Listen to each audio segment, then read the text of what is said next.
O Espiritismo. O que é o Espiritismo? Para que o Espiritismo está aqui?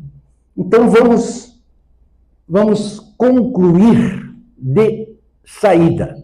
O Espiritismo é a terceira revelação divina que Jesus prometeu para nós. Há considerações as mais variadas dos companheiros que não são espíritas. Não há apoio para vocês dizerem que o Espiritismo é a terceira revelação divina. Só porque está lá em João que ele ia mandar o Consolador, o Paracleto, o Paráclito, não é? O Espírito de Verdade, tem várias denominações. E os que querem, vamos dizer assim, criar problema, colocam esse tipo de ponto de vista. O Espiritismo é a terceira revelação divina. Quem é espírita não pode duvidar disso. É a promessa, é o cumprimento da promessa. Os nossos irmãos evangélicos, por exemplo, estão esperando Jesus voltar. Não é isso? A segunda vinda do Cristo. Jesus vai voltar. Não vai voltar, Jesus já voltou. Em todo respeito, é o Espiritismo. É o Consolador prometido, é a terceira revelação prometida. O Espírito de verdade, ou da verdade. Então ninguém fica esperando segunda vinda de Jesus aí. Até porque se Jesus voltasse agora, ele seria preso, encarcerado. E sabe por quê? Pelos conselhos regionais de medicina. Ele ia curar cego, curar paralítico, gratuitamente, leprosos ou anciãos, né? E ia ser considerado charlatão. E não ia cobrar nada, ia fazer concorrência para o pessoal que ganha dinheiro com a saúde. Então Jesus seria preso de novo, tranquilamente. Quem é esse cara aí? Fazendo essas coisas que ele ia fazer de novo, e muito melhor, de certo? Então, eu começo assim. Como é que Kardec definiu a doutrina espírita? No livro do preâmbulo do que é o Espiritismo. É a ciência que trata da origem, da natureza e do destino dos espíritos, nós somos espíritos, e das suas relações com o mundo corpóreo, ou com o mundo corporal, ou com o mundo físico. Então, ciência, Espiritismo tem tríplice aspecto: ciência, filosofia, religião. Graças a Deus que tem o tríplice aspecto, porque completa, ou se completam, todas as nossas necessidades de perquisição, de busca.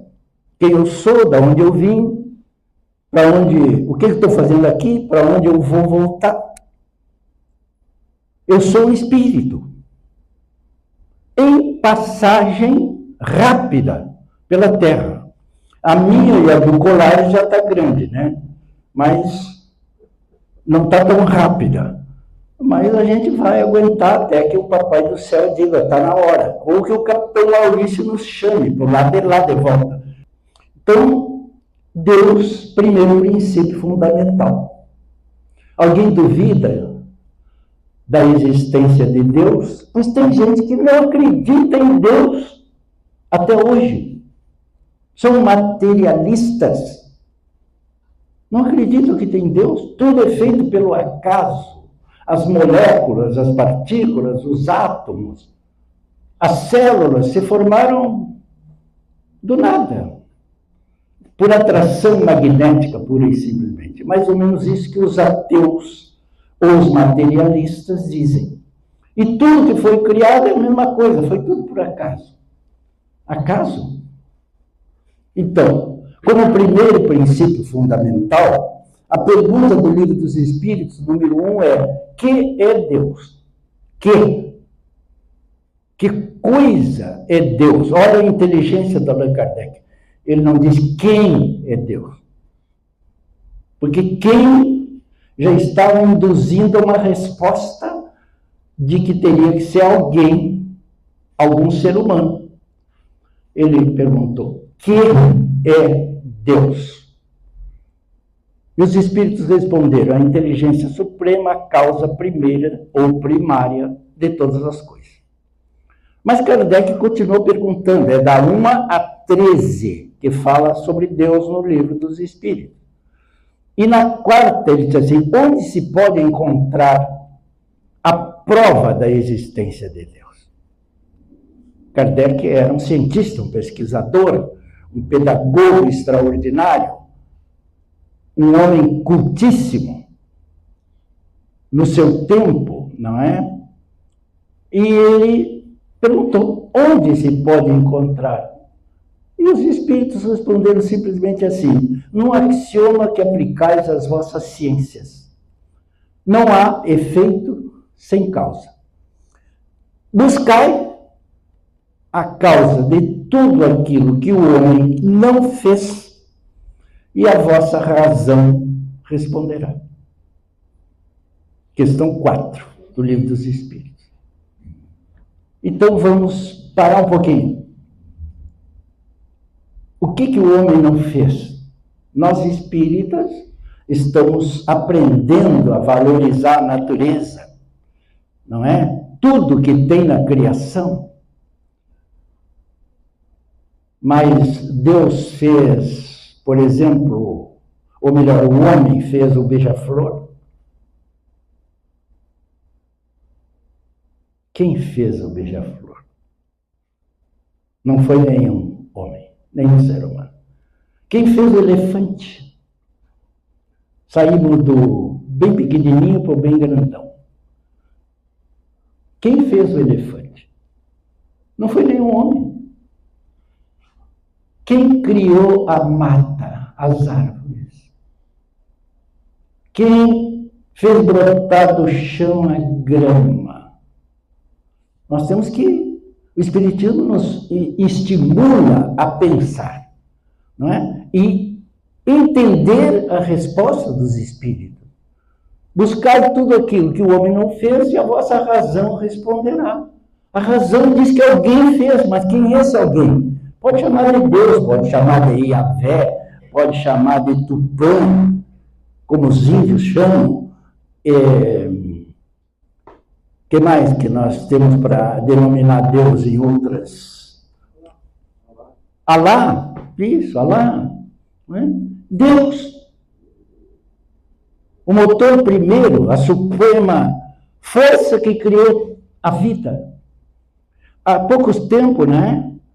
Nós tínhamos o Hubble, que era o maior telescópio rodando em torno da Terra. E o Hubble trouxe 200 milhões de galáxias para nós.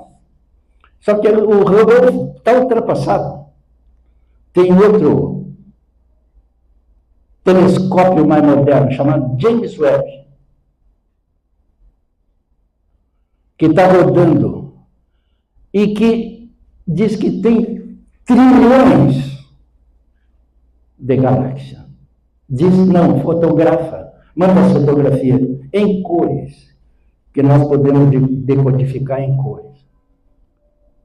Quem fez isso? Algum homem fez?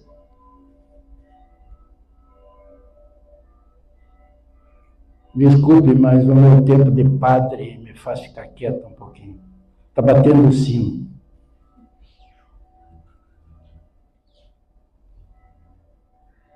Eu já fui padre, gente. O Suzalina sabe, né, Suzalina?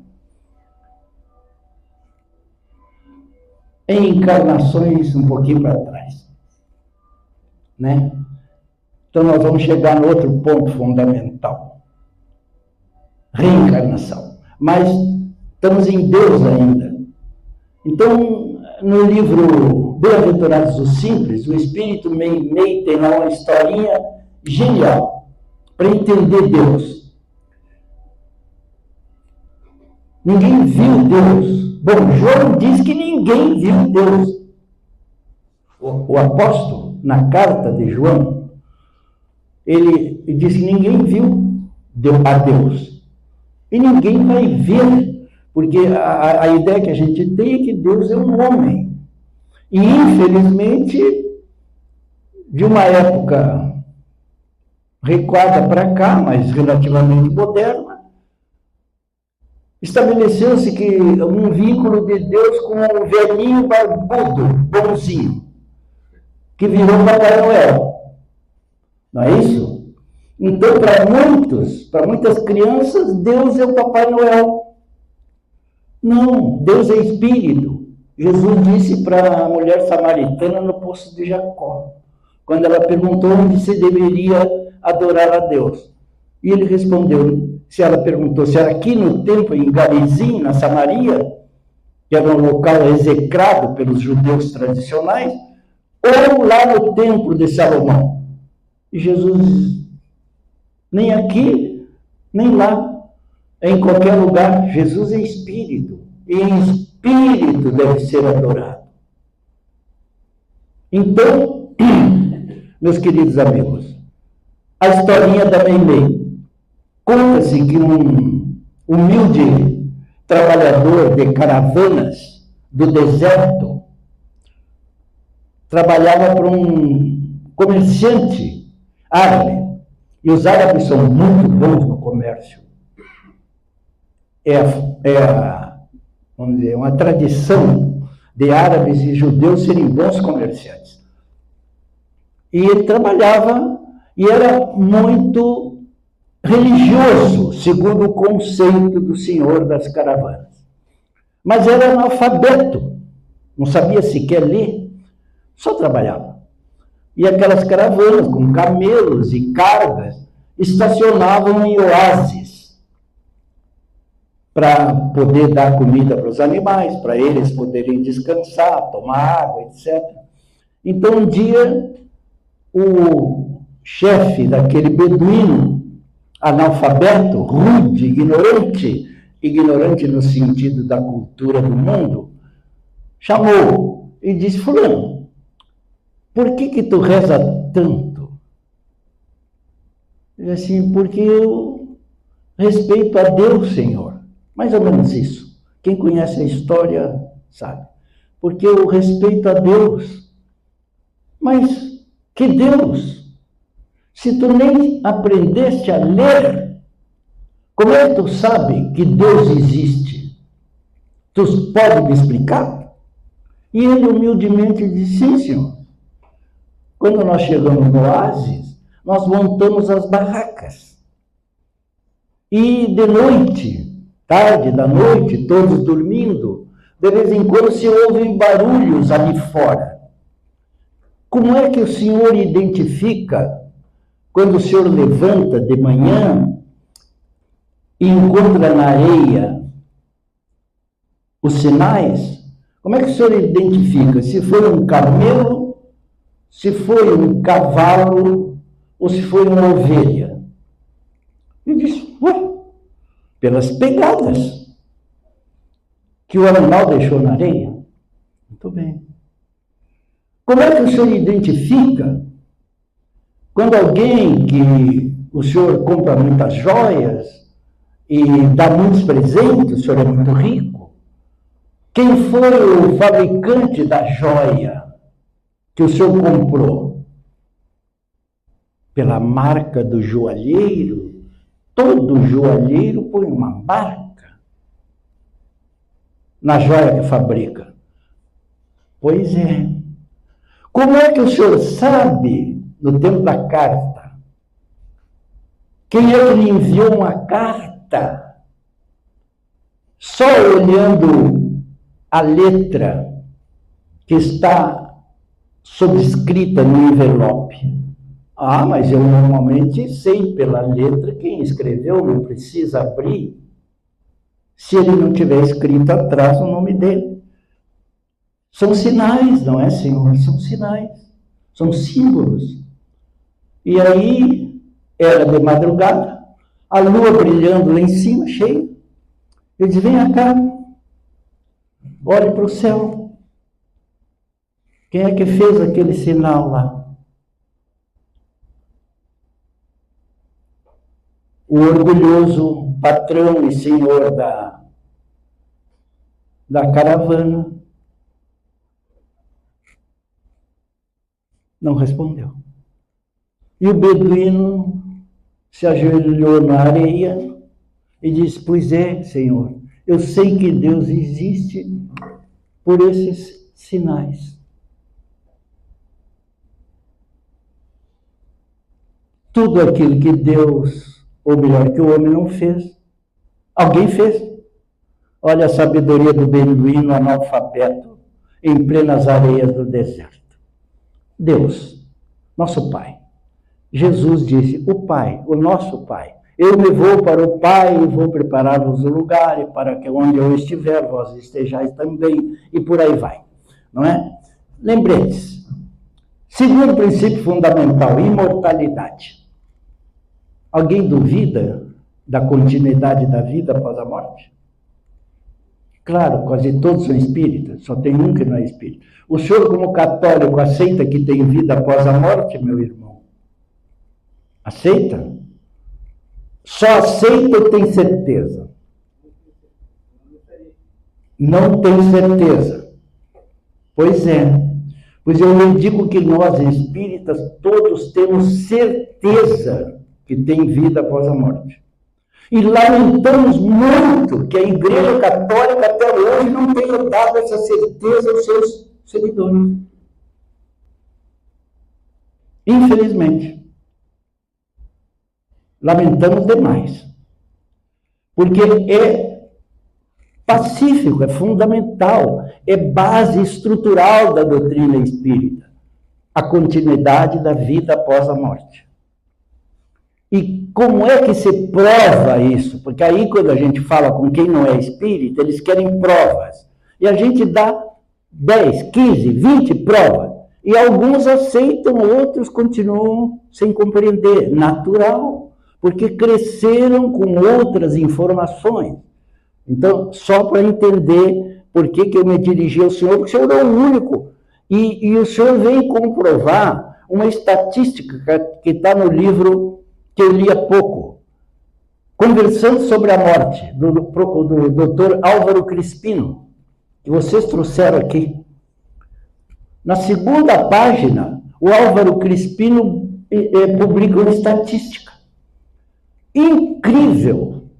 Quando eu vi aquilo, eu ia tirar a cópia. Eu sou do tempo do Xerox. Não sei se vocês são. Né? Eu ia tirar o Xerox, mas acabei não... Trouxe o livro, mas deixei na salinha lá embaixo. Uma pesquisa feita pela Igreja Católica e outra feita pela revista Veja. Uma com quase 6... A da Veja com quase 6.000 entrevistados. Se ele acreditava que havia vida após a morte. Pasmem. 57% acreditava.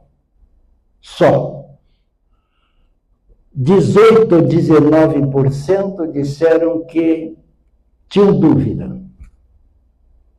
E 21% por aí diz que não acreditava que tinha vida após a morte. Pesquisa da Veja agora, depois do ano 2000. Mas a pesquisa mais intrigante é de um periódico católico, de um jornal católico. Está lá no livro. Em que eles perguntam a mesma coisa. Você acredita que tem vida após a morte?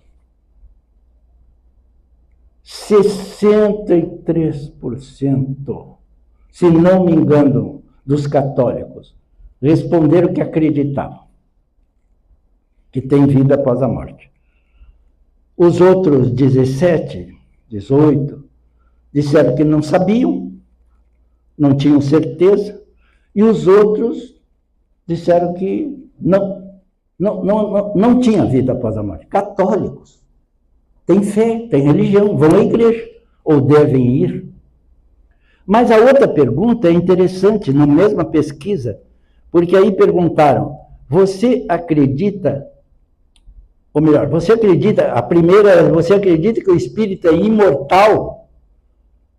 A segunda é pior, que quando eles disseram, você acredita Uma coisa é ser espírito imortal, outra coisa é acreditar que tem vida após a morte.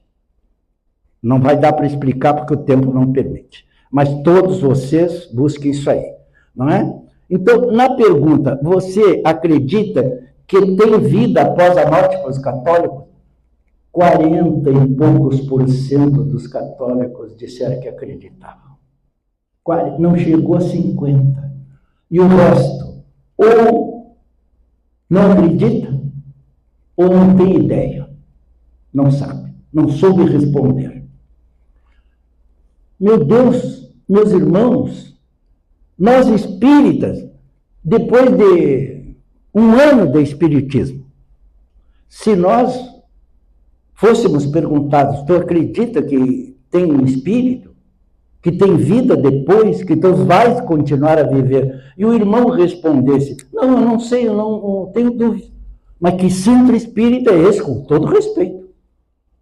O que esse centro espírita está fazendo? Não é? Então, a cruzada dos militares espíritas, eu tenho certeza que está formando novos espíritas com a fé que o espiritismo nos dá. Não sei se tem vida após a morte, não chega a 50% dos católicos nessa estatística. E quem conversa com os nossos irmãos das outras religiões sabe, é isso. É isso. Quem faz atendimento fraterno, não é? Que conversa, que atende irmãos de qualquer religião que vão buscar o esclarecimento espírita, muitos dizem, não sei, duvido, ou não tenho certeza. O padre disse que tem vida após a morte. Sim, mas e a senhora, ou o senhor? Ah, eu não sei. O padre diz que tem. Mesma coisa o pastor, não é? Então, imortalidade, continuidade da vida, comunicabilidade entre os vivos e os mortos. Ponto fundamental da nossa doutrina. Quem é espírita tem que aceitar a comunicabilidade dos espíritos. Ah, mas foi o espiritismo que inventou isso. Não entende nada de religião. E às vezes está com a Bíblia na mão, que é o pior. Porque o Velho Testamento, por exemplo, que é todo em código, é um repositório de conversa de morto com vivo. Né, General Yasbeck? O general começou a rir ali, eu acho que ele vai... Mas ele está rindo de alegre, eu acho que não é me criticando. Né? Eu estou falando no Velho Testamento. Uma voz apareceu e Deus falou ao profeta. E Deus, um espírito falou ao profeta. Moisés recebeu no Monte Sinai, psicografou na pedra as 10, ou melhor, as tábuas da lei, os 10 mandamentos, que o Espiritismo não revogou, continua válido, 10 mandamentos, ótimo. Não é? Não matar, por exemplo. Meu Deus, não é para matar.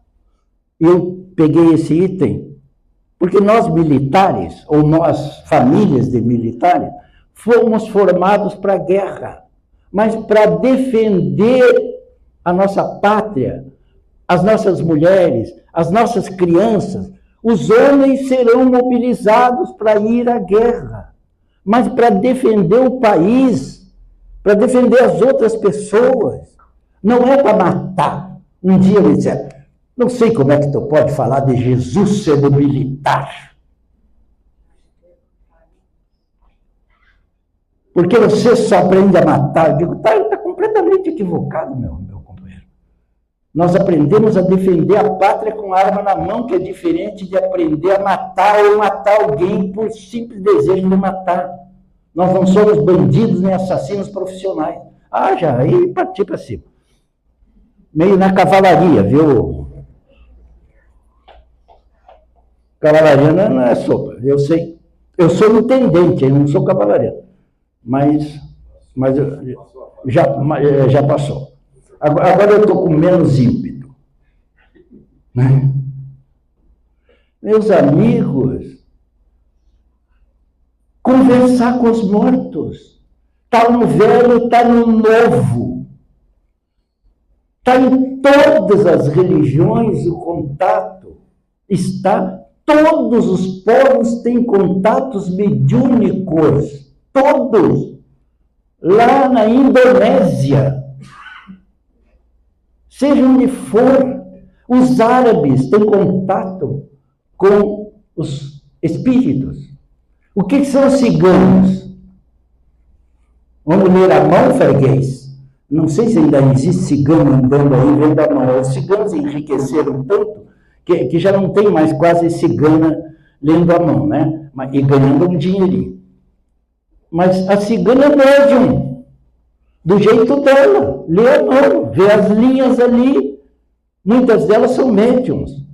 Os índios recebem espíritos. Os índios têm contato com os mortos. Aí vai dizer que os espíritas foram ensinar na selva amazônica o contato com os mortos? Não. Vá lá na selva amazônica e veja que tem uma data lá que eles fecham todo o terreno, o território ali onde estão as ocas, e tem uma oca maior, que eles fazem contato com os mortos. Tem os xamãs lá, os pajés e outros. Tem que terminar, né? Falta 5 minutos, viu? Eu disse, isso que eu ia ser breve, para abrir o diálogo. Eu lamento. Eu vou ser breve. Está acabando. Falta 5 minutos. Eu vou acabar em 5 minutos. Então, meus queridos, comunicação sempre existiu. Os índios, ninguém ensinou espiritismo para eles, chamam os mortos, conversam com os mortos. Todas as civilizações. O espiritismo deu dignidade à mediunidade. Dignidade. Fez a gente entender o que é mediunidade e exerce a mediunidade com grandeza para ajudar, para socorrer espíritos necessitados. Reencarnação. Não vou falar, não dá tempo, vou só mostrar aqui a prova que eu trouxe. Para mim, isso aqui é prova irrefutável.